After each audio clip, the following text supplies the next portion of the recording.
appears ordinary till you see the core side of it. And what you're looking for is the story behind the news. We bring it to you from Lagos, the commercial capital of Nigeria. Giving you all sides and political stories round the clock. Every detail from the start line to the final whistle. CoreTV News, expanding your view.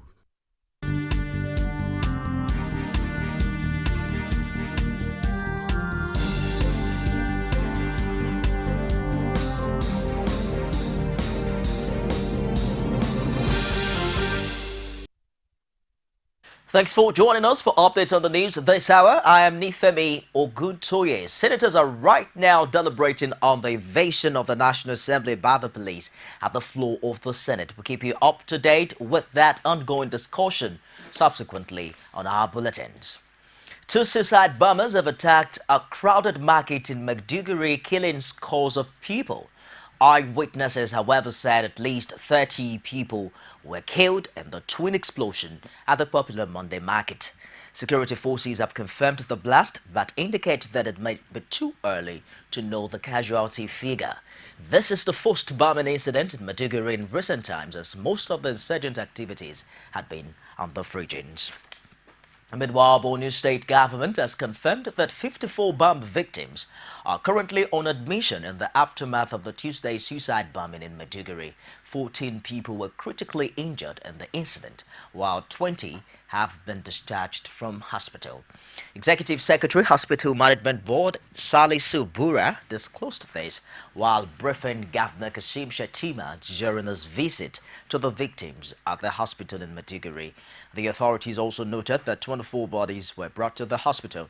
Speaking after going round, Shettima described the bombers as wicked, especially as they targeted children and women. After an 8-hour-long closed-door session with service chiefs, the Senate has resolved to publicly deliberate on President Goodluck Jonathan's request for extension of emergency rule in the northeastern states of Adamawa, Borno, and Yobe. The federal lawmakers had twice met behind closed door last week, but senators, mostly from northern Nigeria, refused to back the president's request until service chiefs gave an update on the security situation.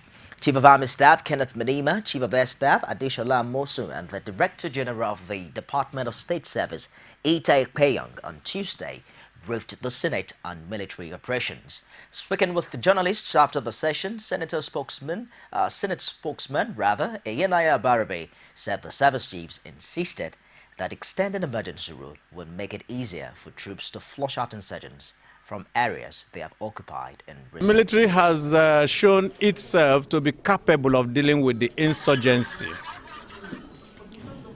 The fact that they are capable of dealing with the insurgency means that the Senate will do all in its power to support the Nigerian military so that we can bring this insurgency to a quick resolution.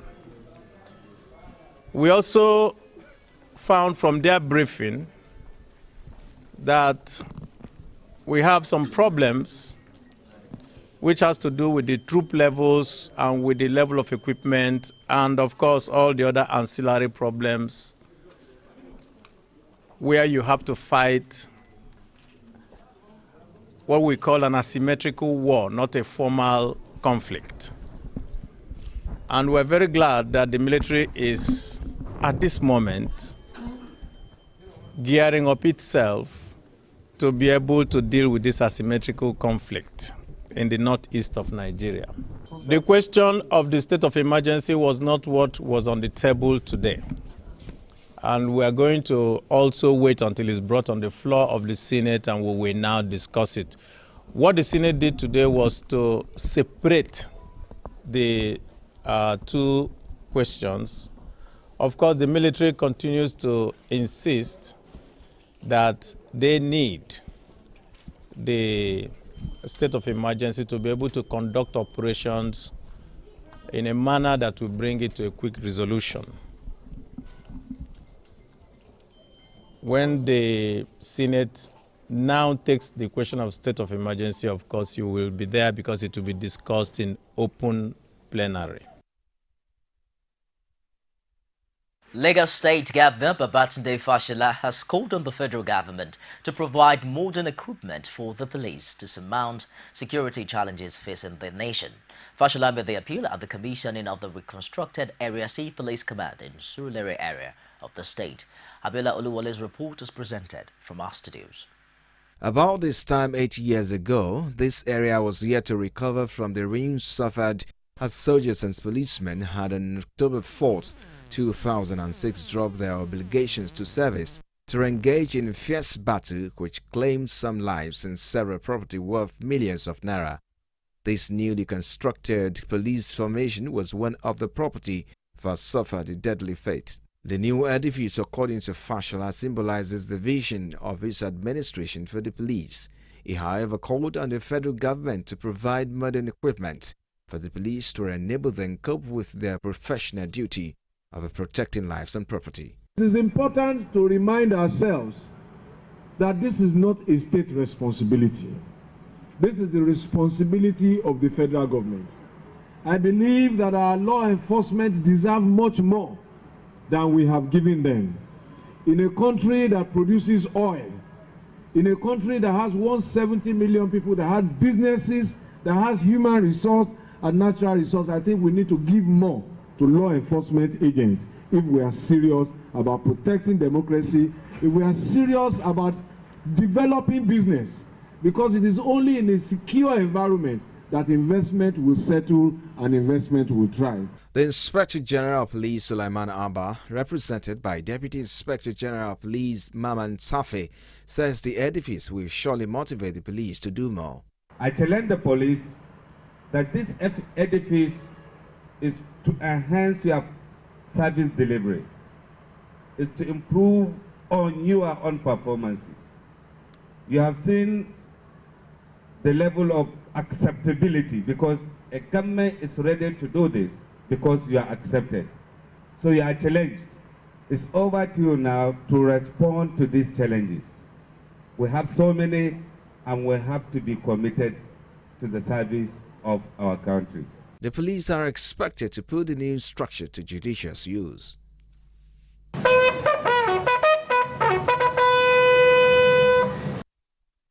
Central Bank of Nigeria has devalued the naira by 8.38% in response to falling oil prices. Consequently, the official exchange rate of the naira to the dollar has jumped from 155 to 168 naira. In addition, the CBN raised the monetary policy rate to 13% from 12% for the first time in over a year. Central Bank Governor Godwin Emefiele told journalists at the end of a two-day Monetary Policy Committee meeting that the decision to lower the value of naira is meant to strengthen the currency. The current situation demands that the bank confronts the issue of declining external reserves head-on in order to strengthen the value of the domestic currency. Consequently, stabilizing prices and maintaining exchange rate stability and charting a sustainable path for medium to long-term growth are the immediate top priorities. Committee remains committed to these in order to sustain the credibility of our policies and anchor the expectations of our core stakeholders. Having considered all the issues above, the committee decided that A. 9 members voted to increase the monetary policy rate to 13%, while 2 members voted to retain the monetary policy rate at 12%. Substantial currency depreciation has occurred in comparator oil exporting countries, but the naira has depreciated by only 1.74%. At the interbank segment, the naira depreciated by 1 naira 75 kobo or 1.06% to the dollar to 165.55 naira to the dollar from 163.8 naira to the dollar. In the same vein, the exchange rate depreciated by 1 naira or 1.19% from 169 naira to the dollar to 170 naira to the dollar at the Bureau de Change segment. Work has commenced at the Abuja Centenary City project, which Nigerian government officials insist will enhance the country's position as the largest economy in Africa.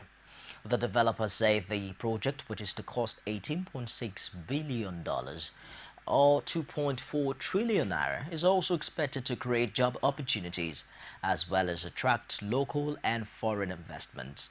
The project is private sector driven and has an estimated 10-year completion plan. It's a master planned city, so it's going to take us a while to build. I would say 10 years plus to build out all the phases of the city. The first phase is the Abuja Hotel and Residences, and that is the first phase. Sure. We will have 87,000 office workers. So those are the jobs that will be created in the office space. In addition to that, we'll have 137,000 residents. I would say a bulk of these will be Nigerians. In our estimates, for every resident, there will be probably 2 or 3 jobs created. So close to about 300,000-400,000 jobs. Mostly local because there'll be 2 stages of job creation. One is construction phase, and once we're finished with construction, in the services sector.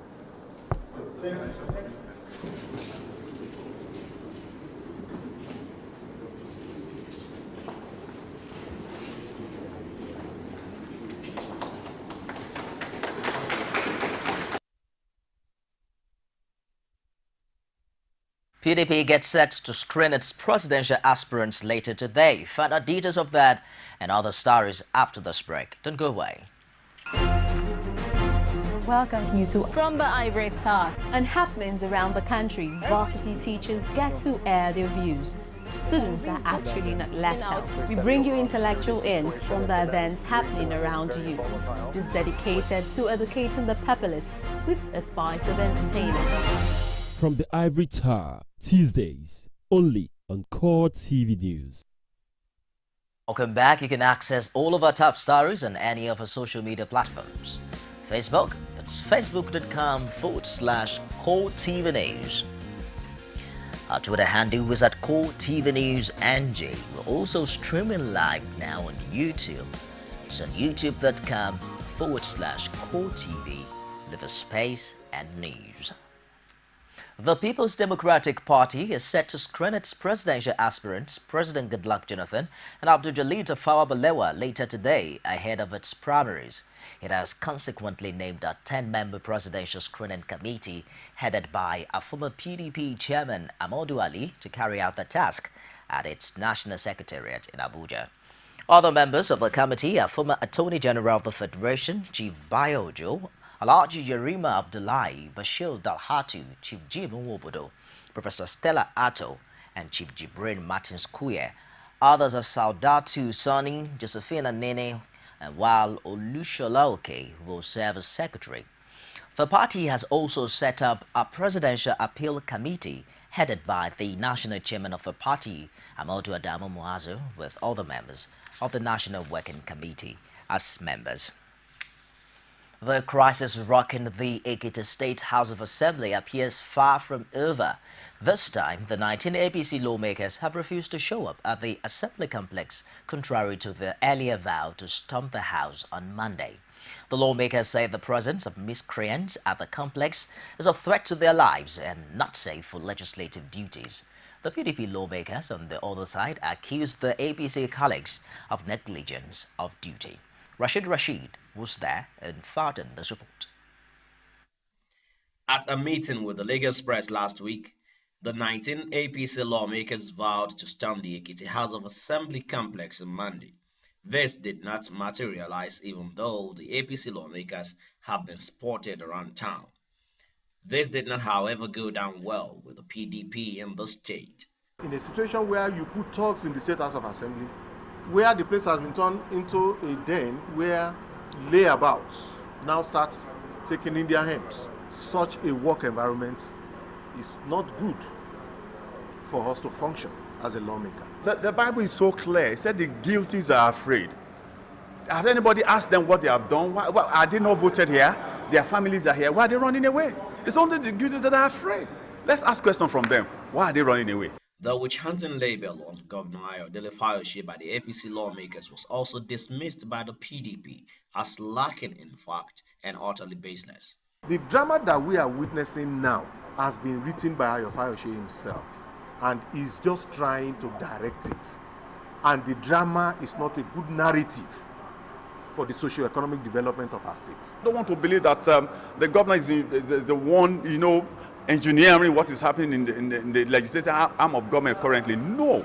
The legislators have the business to legislate. They can choose their leader. It is their business. It is absolutely their business. The lawmakers' rift is already assuming a dangerous proportion as accusations fly from both sides of the divide, with the attendant tension on the polity. The 19 APC lawmakers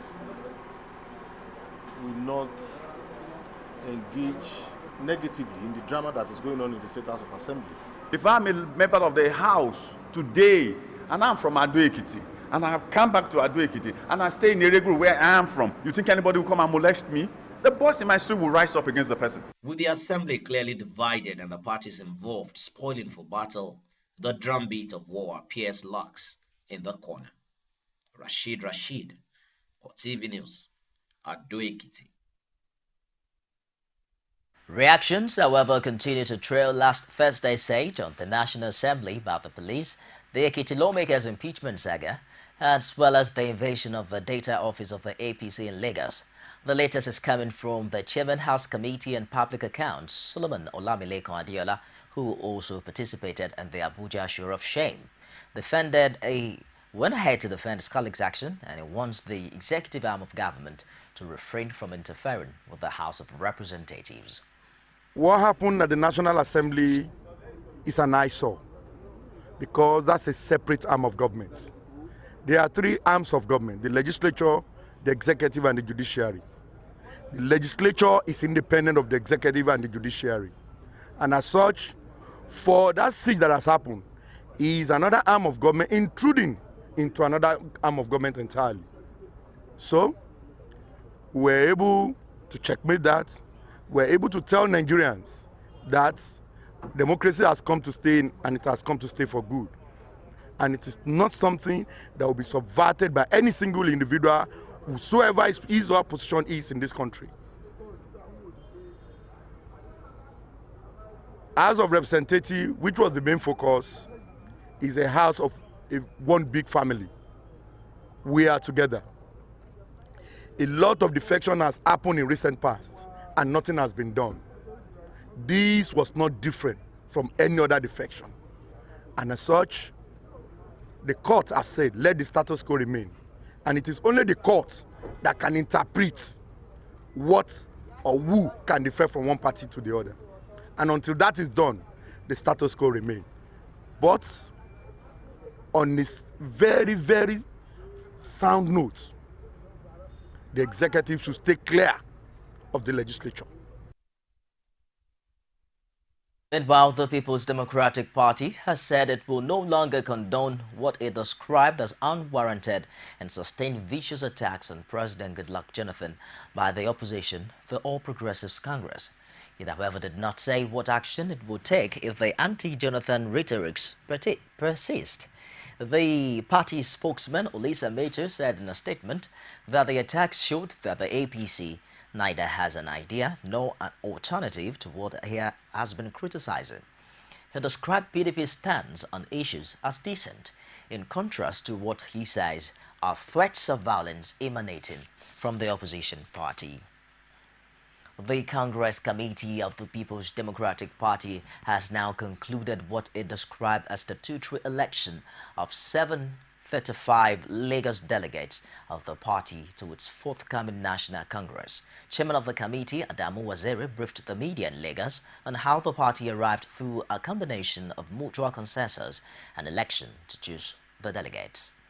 We have conducted the election that will provide the PDP with an arsenal of 735 delegates from Lagos that would come up through the direct primary election, in addition to what we know as the statutory delegates made up of elected members of the PDP in the state legislature, in the national legislature, and in various levels of leadership in our party. For Lagos, I don't know the number, but these are what are called statutory delegates. These 735 we have elected.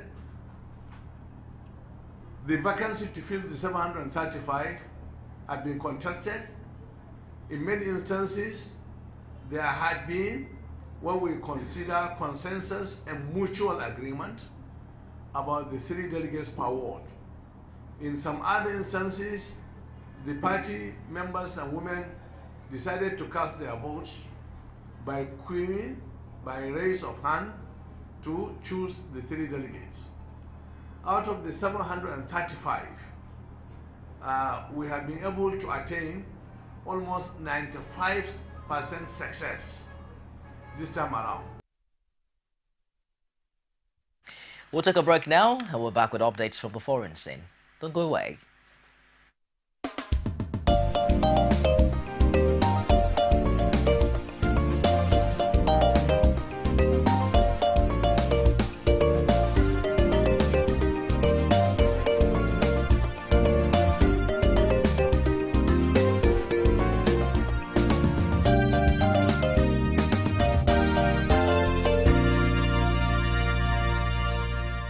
CoreTV News, expanding your view.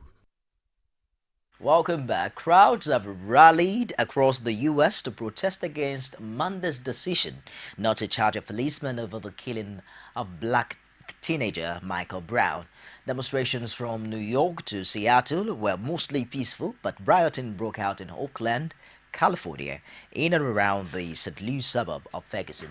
Scenes of major riots on Monday, 2,200 National Guard troops were deployed to stop further unrest. The white officer who killed Mr. Brown says he has a clean conscience. Darren Wilson shot the 18-year-old on 9 August, sparking weeks of unrest in the Missouri town. Many in Ferguson's predominantly African-American community had called for the officer to be charged with murder, but the grand jury's decision means the police officer would not face state criminal charges over the shooting. Lawyers for Mr. Brown's family denounced the grand jury's decision as unfair while condemning the violence that followed the decision. Protesters carried signs saying Black Lives Matter. They chanted, "Hands up, don't shoot," a reference to claims by some witnesses that Mr. Brown had his hands raised when he was shot. In Oakland, in the San Francisco Bay Area, rioters vandalized police cars and businesses in the center during a second night of unrest in the port city of about 406,000 people. I believe that wraps it this hour on CoreTV News. Do join us again at the top of the hour for more stories. I am Nifemi Oguntoye. Thanks for being there.